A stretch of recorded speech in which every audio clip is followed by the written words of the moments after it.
जय हिंद दोस्तों DSP account पर अब क्या डिफेंस पर्सन का और पेंशनर्स का बीमा बढ़कर के 3 करोड़ हो जाएगा। यह मैं क्यों कह रहा हूं दोस्तों, क्योंकि अब लेटेस्ट अब आपको मेमोरेंडम ऑफ अंडरस्टैंडिंग दिखाई देगी बैंकों की और मिनिस्ट्री ऑफ डिफेंस के साथ में। क्यों? अब आप बोल रहे होंगे इसलिए ये तो ऑलरेडी बनी हुई है। नहीं दोस्तों, बन जरूर रखी है, लेकिन कारण देख लेना और क्यों बढ़ने वाला है वो भी देख लेना। और इसके साथ साथ दोस्तों मैं यह भी कवर करने जा रहा हूं कि जो केंद्रीय कर्मचारी हैं उनके सैलरी अकाउंट हैं अलग अलग बैंकों में, तो सरकार ने बैंकों के साथ मेमोरेंडम ऑफ अंडरस्टैंडिंग की है। उसमें दोस्तों करोड़ों का बीमा कवर बैंकों के साथ जो एमओयू किया गया है उसमें करोड़ों का बीमा उनके सैलरी अकाउंट पर दिया है।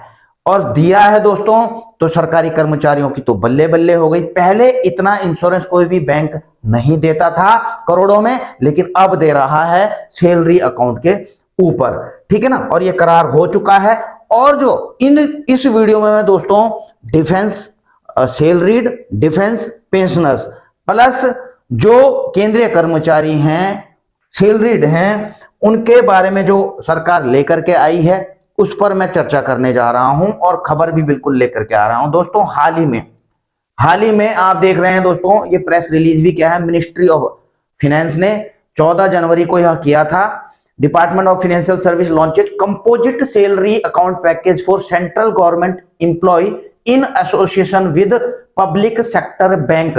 जी हाँ दोस्तों, 12 पब्लिक सेक्टर बैंक्स के साथ में एमओयू साइन किया गया है सरकार का कि जो कर्मचारी हैं केंद्रीय कर्मचारी हैं उनके सैलरी अकाउंट के ऊपर ये आप देख रहे हैं दोस्तों कई फैसिलिटीज हैं। इन फैसिलिटीज के बारे में थोड़ा, और ये आप मीटिंग्स की तस्वीरें देख रहे होंगे और जो जारी किया हुआ है वो सारा देख रहे होंगे। अब देखिए जो मेन चीजें हैं वो यही चीजें हैं, क्योंकि इसके बाद जो है ये 16 जनवरी को वित्त मंत्रालय ने यह भी जारी किया है, ठीक है। अच्छा, इसमें क्या क्या चीजें दी गई हैं दोस्तों, सबसे पहले तो आप देख लीजिए कि जो पर्सनल एक्सीडेंटल इंश्योरेंस कवर है सैलरीड पर्सन का, केंद्रीय कर्मी है वो, ठीक है, 1.5 करोड़ का है दोस्तों। अगर कुछ हो जाता है सैलरीड पर्सन को, उसकी सैलरी आती है उन 12 बैंकों में जिनके साथ में 12 public sector bank SBI PNB जो भी हैं, तो इनके साथ में जो हुआ है अगर किसी की मृत्यु हो जाती है सेवा के दौरान एक्सीडेंट से, तो 1.5 करोड़ का कवर दोस्तों। अगर air accidental insurance air accident हो जाता है दोस्तों, हवाई जहाज में दुर्घटना हो जाती है ऐसे कुछ, तो उसमें जो है 2 करोड़ का इंश्योरेंस। इसमें दोस्तों परमानेंट टोटल और पार्सल डिसेबिलिटी कवर भी है। अगर डिसेबल जरूरी नहीं कि मृत्यु ही हो, कोई अगर पर्सनल ये परमानेंट या पार्शियल डिसेबिलिटी भी होती है उनको, तो 1.5 करोड़ को का इंश्योरेंस का भुगतान उनको किया जाएगा बैंकों की तरफ से, ठीक है। इसके अलावा टर्म लाइफ इंश्योरेंस का बेनिफिट भी है दोस्तों 20 लाख तक, ठीक है। अच्छा, ये और चीजें भी दोस्तों, हेल्थ इंश्योरेंस का है, इसमें इनहेंस बेनिफिट और डेबिट और क्रेडिट कार्ड के ऊपर भी जो है वो है। और इसके अलावा ये तो आपको पहले ही मिल रही थी दोस्तों, आरटीजीएस एनईएफटी वगैरह फ्री, ठीक है, जीरो बैलेंस सैलरी अकाउंट, ये तो कुछ थे ही। लेकिन जो सबसे बड़ी बात की गई है दोस्तों, और ये जो सरकार का विजन है दोस्तों, ये जो है 2047 में जैसे कह रही है सरकार की भाई विकसित भारत की कल्पना कर रही है कि 2047 तक हम विकसित में होंगे, तो उस चीज को देखते हुए ये चीजें बढ़ाई गई है। तो ये बड़ी खुशखबरी की बात है केंद्रीय कर्मचारियों के लिए, ठीक है। अब दूसरी मैं बात कर रहा था दोस्तों डिफेंस सैलरी पैकेज में जो सर्विंग है और पेंशनर्स के बारे में। देखिए पहली बात तो आप यह समझ गए होंगे दोस्तों कि जो सेंट्रल गवर्नमेंट का जो कंपोजिट सैलरी पैकेज है उसमें 1.5 करोड़ और 2 करोड़ का इंश्योरेंस है।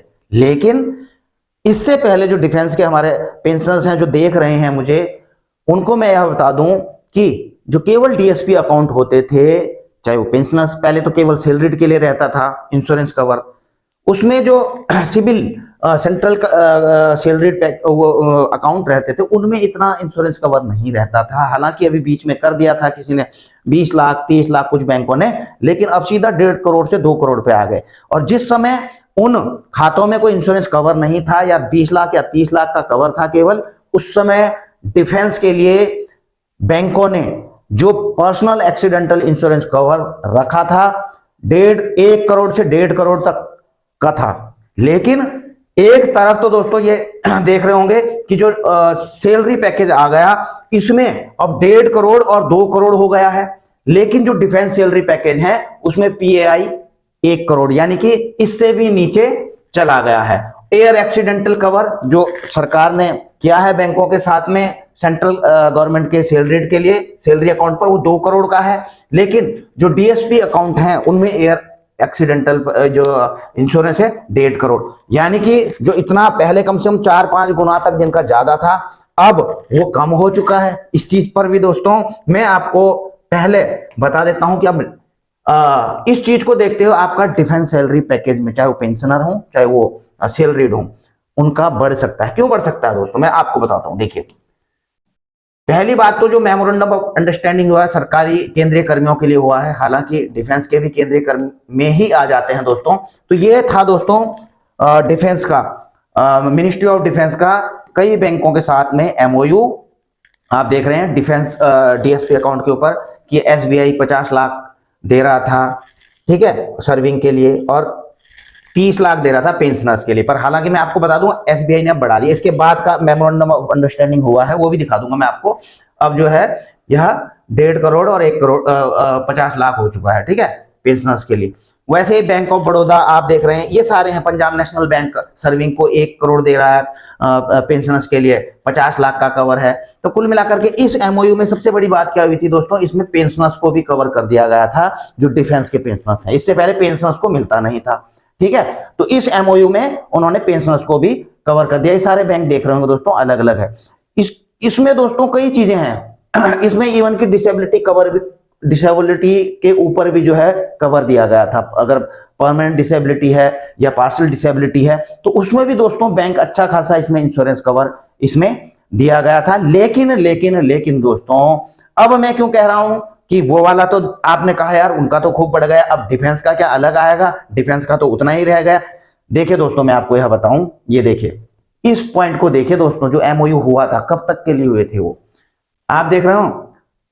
एसबीआई का जो एमओयू हुआ था 13 दिसंबर 2024 तक के लिए हुआ था, ठीक है। लेकिन हालांकि एसबीआई ने तो बढ़ा दिया, मैं इसका लेटर दिखा दूंगा आपको, वो 28 तक हो गया, 2028 तक शायद, अभी दिखा दूंगा, ठीक है, जिसमें बढ़ा हुआ भी है। बैंक ऑफ बड़ौदा का 5 जून 2027 तक अभी चल रहा है। पंजाब नेशनल बैंक का 19 सितंबर 2025, ठीक है। अग्निवीर के लिए अक्टूबर 25, आईडीबीआई का अक्टूबर 25, यूनियन बैंक का जनवरी 27, आईसीआईसीआई का 24, 5 फरवरी 26, कोटक महिंद्रा का 6 अगस्त 27। ये आप देख रहे होंगे सर्विंग और पेंशनर्स के लिए और अग्निवीर। तो कुल मिला के आप देख रहे होंगे कईयों के एमओयू समाप्त भी हो चुके हैं, क्योंकि जो एमओयू होते हैं ना दोस्तों पूरी जिंदगी भर के लिए नहीं हो जाता है, टाई अप होते हैं बैंकों के इंश्योरेंस कंपनी के साथ में। तो 1-1 साल का 2-2 साल का वो जो है टाई अप किया जाता है कि हम इतना दे रहे हैं। जैसे किसी बैंक ने 2 साल के लिए कर रखा, 3 साल के लिए कर रखा, तो इनके अलग अलग डेट हैं। कोई 1 साल के लिए करता है, फिर उसको रिन्यू किया जाता है, और रिन्यू में दोस्तों बढ़ाया भी जा सकता है, जैसे एसबीआई ने किया। एसबीआई ने यहां पर कम दिया था जब हुआ था, लेकिन बाद में इसको बढ़ा। अब आपने देख दिया होगा दोस्तों कि इनके कई बैंकों का ड्यू हो चुका है, ठीक है। अच्छा जी, और ये देखिए इसके बाद इन्होंने एक्सटेंडेड भी किया है, जब तक रिन्यू नहीं होता है बैंकों ने क्या किया है, इसको रिन्यू एक्सटेंड भी किया है इनका, कि जब तक दोबारा से रिन्यू नहीं हो जाता मतलब तब तक चलता रहेगा, ठीक है। अब देखिए, अब जब ऐसी बात है दोस्तों, डिफेंस का बहुत बड़ा महत्व होता है, उनको अलग प्रायोरिटी दी जाती है इंश्योरेंस के मामले में। आपने देखा ही होगा जो एमओयू में प्रॉपर लिखा रहता है कि सेना के वीरता को देखते हुए, उनके तप को देखते हुए, उनके डेडिकेशन को देखते हुए, जो भी है, ठीक है, उनके जीवन के उनके लिए स्पेशल पैकेज दिए जाते थे जैसे डीएसपी। तो जब अब जो है ये आ चुका है सैलरी पैकेज 1.5 करोड़ 2 करोड़, तो अब मुझे लगता भी है और मेरी यह अपेक्षा भी है सरकार से, बैंकों से, कि जो है इसको बढ़ा करके दोस्तों अगर एयर एक्सीडेंटल कवर को 3 करोड़ कर दिया जाना चाहिए, क्योंकि यहाँ पे तो बढ़ गया है, तो यहाँ पे भी और ज्यादा बढ़ना चाहिए। क्योंकि देखिए ये जो संस्थान हैं दोस्तों, बैंक्स हैं, उनको डिफेंस के सैलरी और पेंशन से जो है काफी मुनाफा होता है, ऐसी बात नहीं है, ठीक है। मुनाफा क्यों होता है, अकाउंट्स रहते हैं बहुत ज्यादा, मतलब काफी पैसा जो है डिफेंस का रहता है, तो इससे भी काफी फर्क पड़ता है। तो इसलिए इसको भी बढ़ाना चाहिए, और जो पर्सनल एक्सीडेंटल इंश्योरेंस कवर है इन चीजों को देखते हुए, क्योंकि यहाँ पर तो बढ़ ही गया है, तो इनका तो भैया और भी बढ़ा देना चाहिए, कम से कम 2 करोड़ यहाँ पर होना चाहिए।